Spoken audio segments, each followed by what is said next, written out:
They were the daughters of suffragists, the mothers of feminists. 100,000 soldiers, 100,000 women. This is the story of one of them. Although initially critical of the idea of women in the military, when faced with the growing shortage of manpower in Germany and Japan during the early part of World War II, the views of the United States Congress changed. In May of 1942, Congress approved a bill establishing the Women's Army Auxiliary Corps, or WAC. Women flocked from all over the country to sign up. For some, it was a chance to support their country. For others, it was a chance to break down the confines of society and prove their worth. Three of them decided to join the WACs, and the fourth one said she believed she'd join the Navy because she looked better in blue.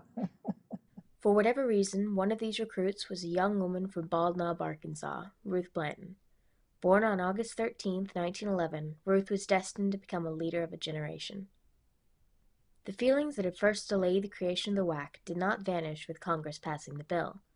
In her memoir, Ruth wrote, "My mother told me later that some of her friends felt she should be embarrassed that her daughter was serving in the army. To my delight, I was able to assure her that the women in our group were much more protected and cared for than those remaining at home, being moved about the country as civilians working in defense plants, contending with shortages of shoes, automobiles, and some foods." Even some of the male soldiers resented the WAC. Soldiers on the line, I wouldn't want them there because my generation has a built-in feeling of protection of the women. In September 1942, Ruth received orders to report to Fort Des Moines, Iowa for basic training. Upon arrival at Fort Des Moines, along with young women from all over the northeastern part of the U.S., we found new two-story barracks, a mess hall, and a day room, all comfortably furnished in Army fashion and still smelling of fresh paint, waiting for the WAC. Shortly after Ruth's arrival, the long-awaited WAC uniforms arrived. To the dismay of the women who had hoped to display a little femininity, even in uniform, were the cotton hose, the olive drab knit drawers that reached below the knees, the sleazy rayon slips, and the brown Oxfords with 2-inch heels. Ruth soon learned that life in the Army was very different from life at home. Basic training required much adjustment, learning to live with 50 women in an open barracks, with half beds placed with only a walkway between, taking turns at a row of wash basins and showers enclosed by curtains.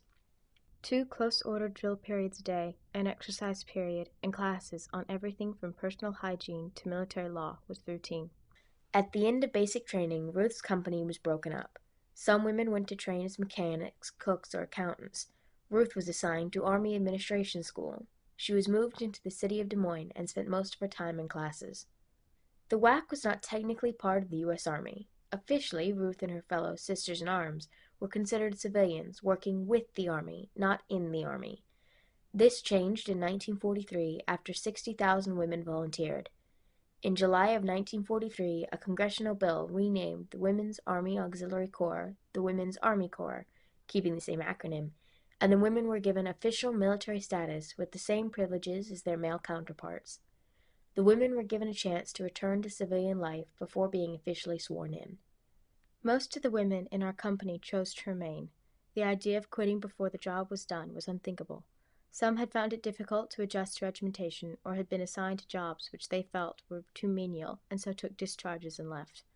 Those remaining were given the honor of a parade and again took the oath to defend our country, this time for the duration of the war.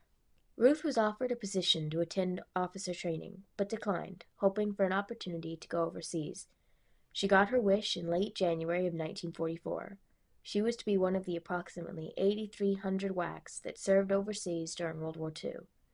After a brief period at Fort Sheridan, Illinois, Ruth was sent to Fort Oglethorpe, Georgia, for more intensive training. On March 20th, 1944, Ruth began her journey to the New York harbor, where she and her comrades were to take the ship, the Queen Mary, to an unknown destination, presumably Britain. I remember standing in a long line of women in uniform, WACs, nurses, waiting my turn to walk up the gangplank, and how heavy the tightly packed duffel bag pulled on my right shoulder.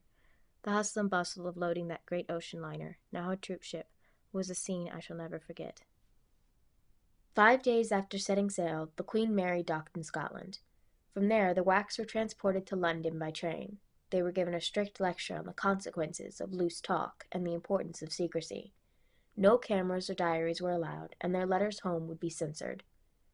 Ruth was assigned to the stenographic pool of the G2 section of the Supreme Headquarters Allied Expeditionary Force, SHAEF, where messages from the French underground were translated, reports were transcribed, and personal files of German officers were kept. Living in London also meant the frequent need to find shelter from German bombers. It was during one of these air raids that Ruth met General Dwight D. Eisenhower. When Paris was secured, she and a few other WACs moved with General Eisenhower to Versailles. Ruth continued on with him in the spring when he moved to Reims. From the WAC's living quarters, they could see into his front office and observe conferences. Ruth was there Monday, May 7, 1945, when Germany surrendered. About 5:00 p.m., a staff car pulled up to the curb, and two high-ranking German officers climbed out. They were General Gustav Jold and his aide. All the headquarters staff lined up to watch as Jold strode arrogantly from the car with his face like stone. He saluted, but no Heil Hitler was heard.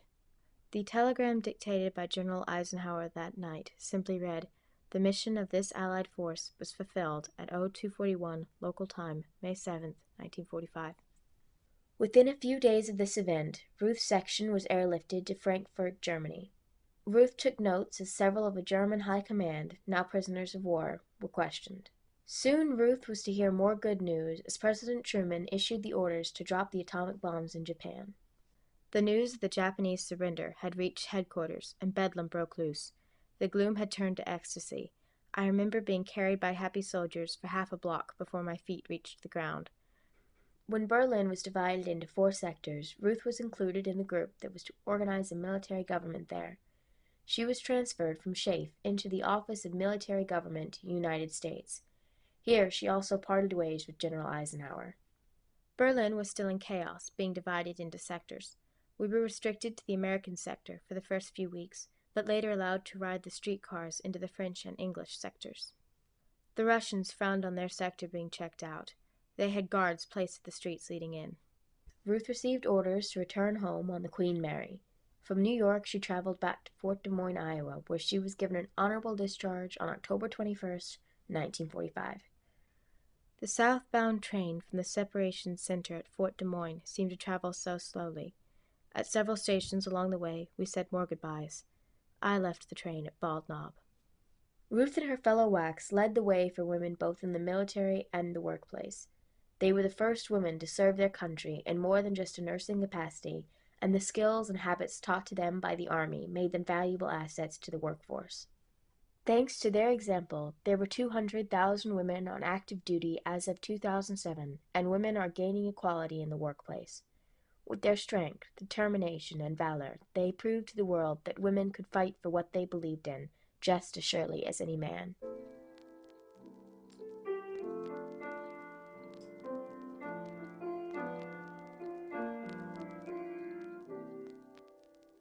Thanks for the memory of early morning stars and friendly golden bars, of reveille and bugle calls and changing of the guard.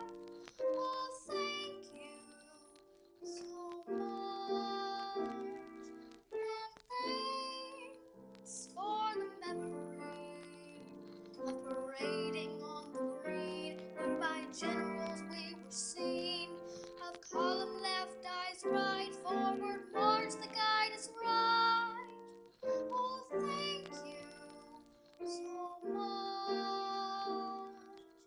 Many's the time we'll remember the fun and the work we have done, from the day we arrived in September till peace has come.